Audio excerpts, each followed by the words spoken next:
He was Sergeant Franklin Douglas Miller, the 1-0 of Recon Team Vermont. His team was flown on January 5, 1970 into a tri-border area there where Vietnam, Laos, and Cambodia come together. And they actually walked into their target area into Cambodia. His RT Vermont included 4 mountain yards and 3 Green Berets. His 1-2, or 3rd Green Beret that was running the radio was a guy named Ed Blythe, who was making only his 2nd mission across the fence. And there's Ed there. Just hours into the mission, as they get into Cambodia, one of the mountain yards makes a foolish mistake of pulling on a wire that turns out to be a tripwire to a booby trap. Sets off an explosion that badly wounds a number of the men of the team and also alerts the enemy, who had that out just for that kind of purpose. So the remainder of the day is an intense escape, firefight, and trying to set up perimeters to avoid the enemy that's coming after them. They end up calling in a prairie fire emergency.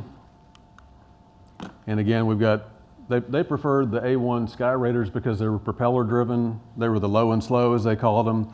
They could come in very low and drop the ordnance more precisely on a spot that they wanted.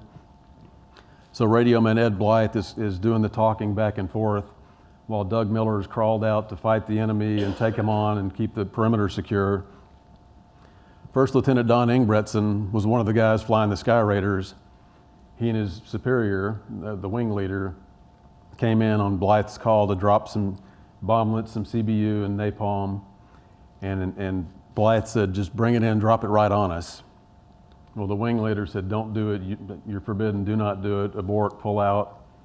Ingebretson decided to go ahead and do it, ignored the orders, dropped the load right there on the recon company, hoping he would miss them.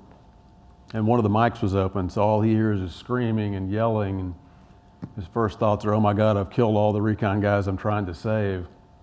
And a few seconds pass, and Blythe comes back on the radio and says, "Do it again, do it again, hit him again."